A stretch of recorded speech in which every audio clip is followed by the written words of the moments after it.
There's no escaping me now. This is where your story ends, my love. कहानी की शुरुआत होती है एक बहुत ही खूबसूरत और शांत शहर से, जहां राजीव और इशिका नाम का एक पति पत्नी का जोड़ा रहता था। राजीव एक जाना माना लेकिन बेहद सीधा साधा और भोला भाला सौदागर था। उसके लिए उसकी दुनिया सिर्फ उसकी दुकान, उसका व्यापार और उसकी पत्नी तक सीमित थी। छल कपट, फरेब या किसी गैर औरत की तरफ आंख उठाकर देखना राजीव के स्वभाव में ही नहीं था। वो उस किस्म का इंसान था जो किसी से ऊंची आवाज में बात तक नहीं करता था। वहीं दूसरी तरफ इशिका एक बेहद संस्कारी, गुणी और प्रेम करने वाली औरत थी। वो घर को स्वर्ग बनाकर रखती थी। राजीव और इशिका की शादी को कुछ ही साल हुए थे और दोनों के बीच का प्यार किसी बहती हुई पवित्र नदी की तरह था। इशिका के लिए उसका पति ही उसका गुरूर था। दोनों की जिंदगी एक खूबसूरत धुन की तरह चल रही थी, लेकिन कहते हैं ना कि जब जिंदगी बहुत शांत हो तो किसी तूफान के आने की आहट होती है। ये तूफान बनकर उनके घर में आई रागिनी। रागिनी इशिका की दूर के रिश्ते की बहन थी। रागिनी दिखने में बेहद खूबसूरत थी, लेकिन उसकी सीरत उसकी सूरत से बिल्कुल उल्टी थी। वो उन लड़कियों में से थी जिन्हें हमेशा कुछ नया, कुछ अलग और कुछ निषिद्ध चाहिए होता था। शहर की चकाचौंध में पली बढ़ी रागिनी के लिए रिश्ते, नाते, मर्यादा और वफादारी जैसे शब्द कोई मायने नहीं रखते थे। उसका अतीत कई ऐसे रिश्तों से भरा हुआ था जिन्हें उसने सिर्फ अपने शौक और मजे के लिए इस्तेमाल किया और फिर छोड़ दिया। कुछ निजी कारणों और शहर में नौकरी ढूंढने के बहाने रागिनी ने कुछ महीनों के लिए अपनी बहन इशिका के घर रहने का फैसला किया। भोली भाली इशिका ने अपनी बहन का खुले दिल से स्वागत किया। इशिका को जरा भी अंदाजा नहीं था कि वो अपने ही घर में एक ऐसी नागिन को पनाह दे रही है जिसकी नजर अब उसके ही सिंदूर पर टिकने वाली है। घर में रहने के कुछ ही दिनों के भीतर रागिनी की पारखी नजरों ने राजीव के सीधेपन को भांप लिया।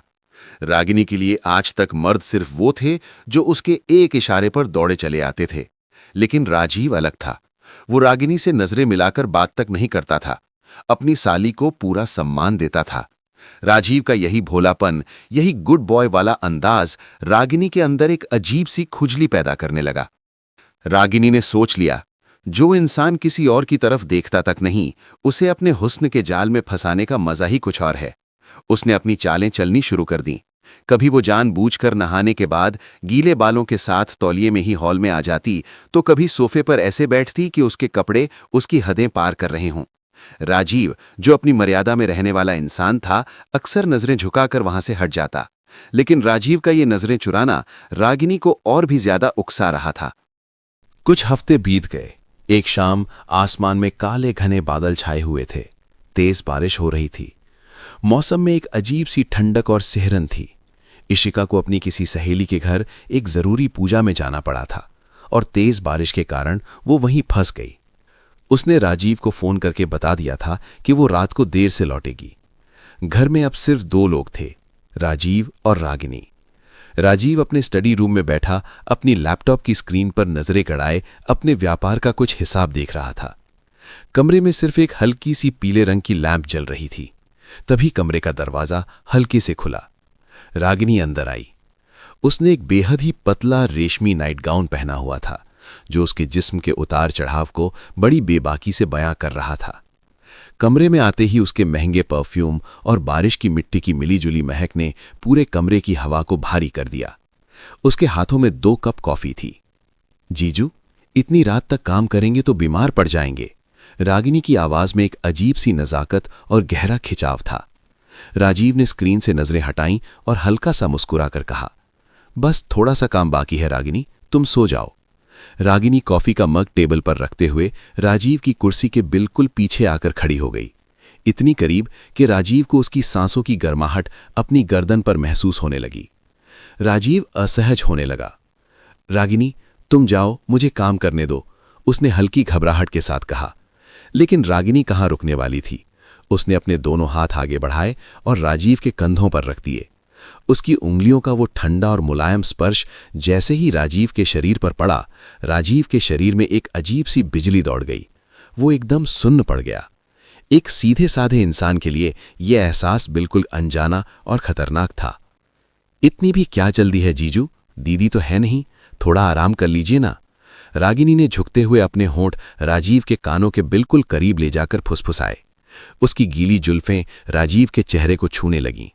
राजीव की धड़कनें बेतहाशा तेज हो गईं। कमरे का सन्नाटा ऐसा था कि राजीव अपनी ही धड़कन सुन सकता था। रागिनी के हाथ अब उसके कंधों से फिसलते हुए उसकी छाती की तरफ बढ़ रहे थे। उसकी उंगलियों की हर हरकत में एक ऐसा सम्मोहन था जो किसी भी मर्द के होश उड़ा दे। राजीव ने अपनी आंखें कसकर बंद कर लीं।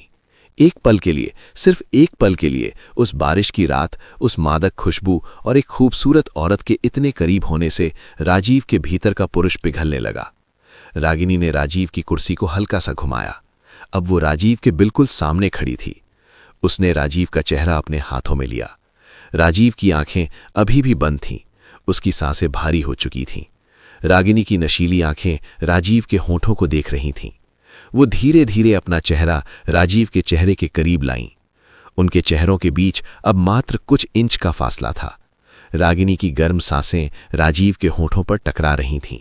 वो एक ऐसा पल था जहां गुरुत्वाकर्षण और मर्यादा दोनों हार मान रहे थे। रागिनी के होंठ राजीव को छूने वाले थे। अचानक दीवार पर टंगी घड़ी ने रात के 10 बजने का अलार्म बजाया। उस आवाज से जैसे राजीव का सम्मोहन टूट गया। राजीव ने एकदम से अपनी आंखें खोलीं।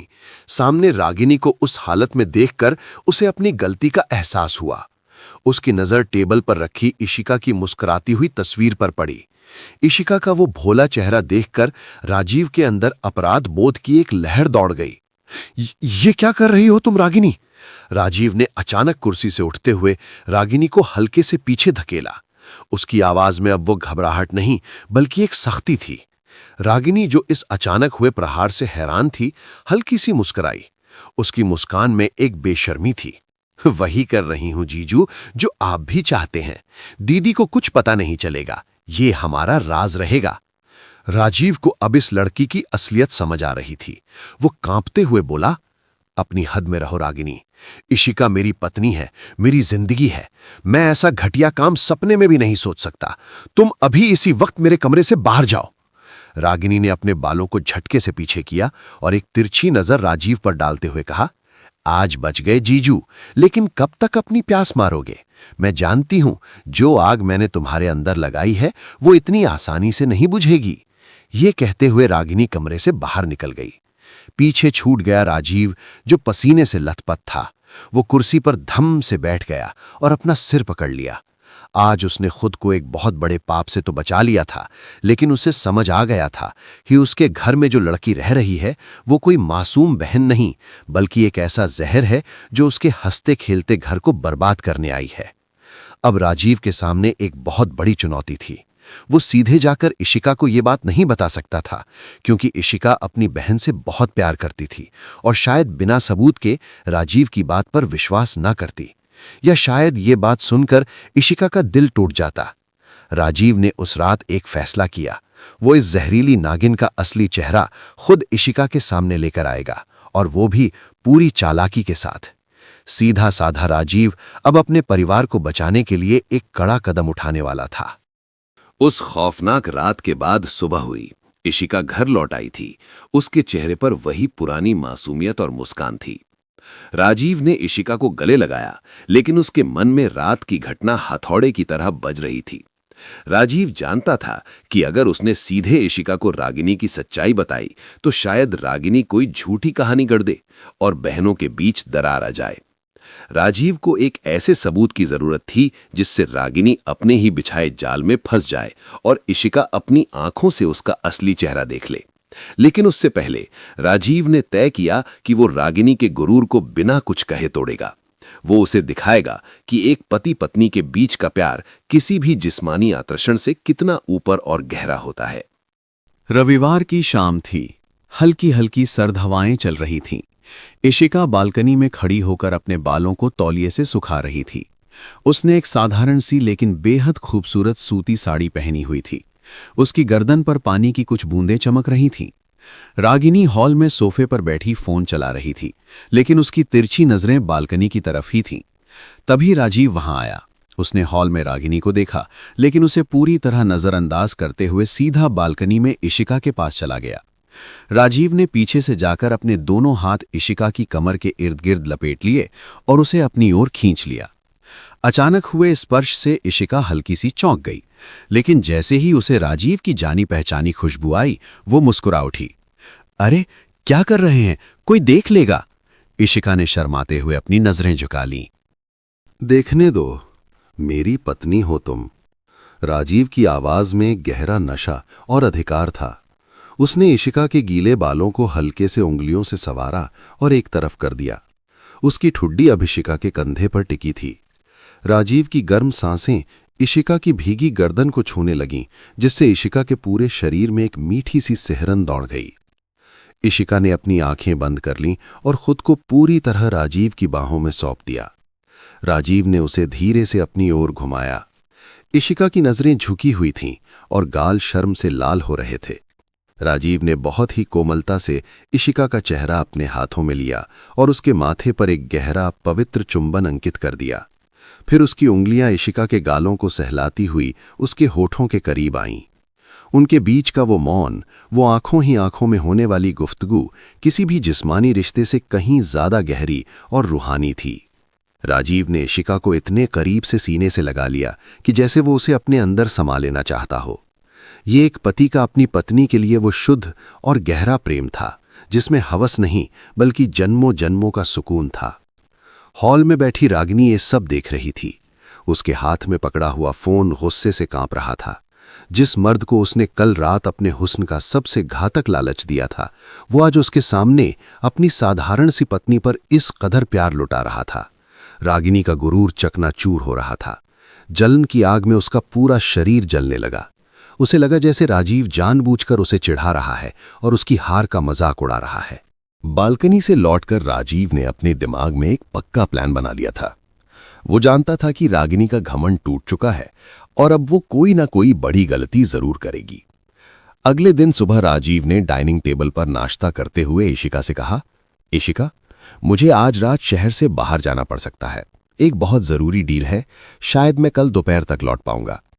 ये सुनते ही रागिनी की आंखों में एक चमक आ गई। उसे लगा कि राजीव के बिना घर में सिर्फ वो और इशिका होंगे। लेकिन तभी इशिका ने कहा, अरे, अगर आप नहीं हैं तो मैं रात को अपनी सहेली मीनाक्षी के घर रुक जाऊंगी। उसके घर में कल एक फंक्शन भी है, मुझे वैसे भी जाना ही था।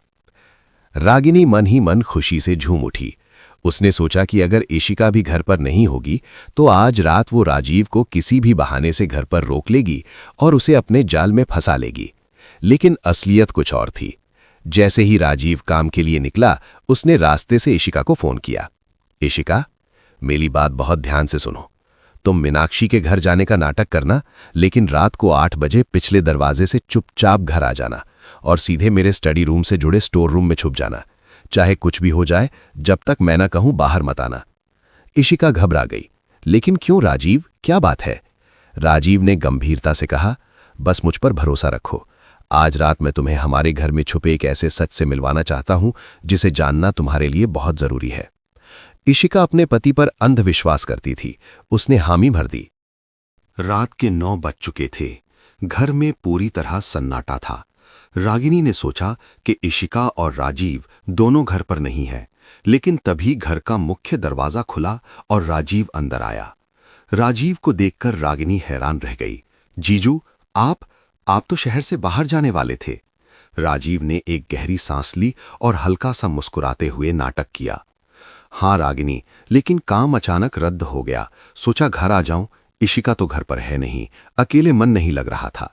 राजीव ने जानबूझकर ऐसा बोला ताकि रागिनी अपने असली रंग में आ सके। रागिनी के चेहरे पर एक शातिर और हफ्सी मुस्कान आ गई।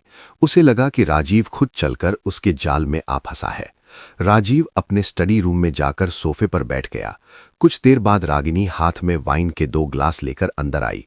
उसने लाल रंग की एक बेहद छोटी और पारदर्शी ड्रेस पहनी हुई थी। वो सीधे आकर राजीव के बिल्कुल करीब बैठ गई और अपना हाथ राजीव की जांघ पर रख दिया। मैंने कहा था ना जीजू, आप मुझसे ज्यादा दिन दूर नहीं रह पाएंगे। दीदी में वो बात कहाँ जो मुझ में है, रागिनी ने एक नशीली मुस्कान के साथ कहा। स्टोर रूम में अंधेरे में खड़ी इशिका, जो दरवाजे की हल्की सी दरार से ये सब देख रही थी, उसके पैरों तले जमीन खिसक गई। उसकी अपनी बहन उसके ही पति के साथ ये नीच हरकत कर रही थी। इशिका ने अपने मुंह पर हाथ रख लिया ताकि उसकी सिसकी बाहर ना आए। राजीव ने वाइन का ग्लास टेबल पर रखा और रागिनी के हाथ को झटकते हुए बोला, तुम ऐसा क्यों कर रही हो रागिनी? इशिका तुम्हारी सगी बहन जैसी है। उसने तुम्हें इस घर में पनाह दी, तुमसे इतना प्यार करती है। रागिनी जोर से हंस पड़ी। उसकी हंसी में एक चुड़ैल जैसी बेशर्मी थी। प्यार? अरे जीजू, प्यार व्यार कुछ नहीं होता। रागिनी जोर से हंस पड़ी। उसकी हंसी में एक चुड़ैल जैसी बेशर्मी थी। वो राजीव की और करीब खिसक आई और बेबाकी से बोली, दीदी तो बेवकूफ है, एकदम गाय है। उसे क्या पता कि आज के जमाने में क्या चलता है और मर्दों को असल में क्या चाहिए होता है। मुझे तो शुरू से ही वो बोरिंग लगती थी। और आप जैसे स्मार्ट और हैंडसम आदमी को तो मेरे जैसी मॉडर्न लड़की मिलनी चाहिए थी, जो आपके हर अरमान पूरे कर सके। दीदी आपको वो सुख कभी नहीं दे सकती जो मैं दे सकती हूँ। आज रात सिर्फ हम दोनों हैं। भूल जाइए उस बेचारी इशिका को। ये कहते हुए रागिनी ने अपनी बाहें राजीव के गले में डालने की कोशिश की, लेकिन इससे पहले कि उसकी उंगलियां राजीव को छू पाती, धड़ाम! स्टोर रूम का दरवाजा झटके से खुला। रागिनी के हाथ हवा में ही रुक गए। उसने मुड़कर देखा तो दरवाजे पर इशिका खड़ी थी। इशिका की आंखों से आंसुओं की धार बह रही थी, लेकिन उन आंसुओं में कोई कमजोरी नहीं थी, बल्कि ज्वालामुखी जैसा उबलता हुआ गुस्सा था। उसका शरीर क्रोध से कांप रहा था। रागिनी के चेहरे का रंग ऐसे उड़ गया जैसे किसी ने उसका खून चूस लिया हो। उसके हाथ पैर सुन्न पड़ गए। दीदी तुम तो मीनाक्षी के घर? रागिनी के मुंह से हकलाते हुए बस इतना ही निकला। इशिका तेज कदमों से चलते हुए रागिनी के सामने आई और बिना एक सेकंड सोचे चटाक! इशिका का हाथ पूरी ताकत से रागिनी के गाल पर पड़ा। थप्पड़ की गूंज से पूरा कमरा सन्न रह गया। मेरे पति से दूर हट नागिन! इशिका की आवाज में वो दहाड़ थी जो एक औरत अपने सुहाग को बचाने के लिए निकालती है। रागिनी अपना गाल पकड़े हुए जमीन पर गिर पड़ी। इशिका रोते हुए और गुस्से से हाँफते हुए चिल्लाई, मैंने तुझे अपनी सगी बहन से बढ़कर माना, अपने घर के दरवाजे तेरे लिए खोले, और तू मेरे ही सिंदूर, मेरे ही घर को उजाड़ने की साजिश रच रही थी। तुझे लगा मेरा पति तेरे इस गंदे जिस्म और तेरी 2 कौड़ी की अदाओं के लालच में आ जाएगा? सुन ले रागिनी, राजीव सिर्फ मेरा पति नहीं, मेरा गुरूर है, और तेरे जैसे बाजारू हुस्न की औकात नहीं कि वो हमारे पवित्र प्यार को छू भी सके। रागिनी के पास अब बोलने के लिए एक शब्द नहीं था। उसकी सारी चालाकी, उसका सारा घमंड आज उसी के पैरों तले कुचला जा चुका था। जिस हुस्न पर उसे इतना नाज था, आज उसी हुस्न को एक साधारण सी संस्कारी औरत ने मिट्टी में मिला दिया था। राजीव अपनी जगह से उठा और इशिका के कंधे पर हाथ रखते हुए बेहद शांत लेकिन सख्त आवाज में बोला, मैंने तुम्हें कल रात ही चेतावनी दी थी रागिनी, लेकिन तुम नहीं मानी। मुझे ये नाटक सिर्फ इसलिए करना पड़ा ताकि इशिका अपनी आंखों से तुम्हारा ये घिनौना चेहरा देख सके। अब इस घर में तुम्हारे लिए कोई जगह नहीं है। इशिका ने उंगली से दरवाजे की तरफ इशारा करते हुए कहा, एक शब्द और मत बोलना। अभी के अभी अपने कमरे में जा, अपना सामान बांध और निकल जा मेरे घर से, और आज के बाद कभी अपनी ये मनहूस शक्ल मुझे मत दिखाना।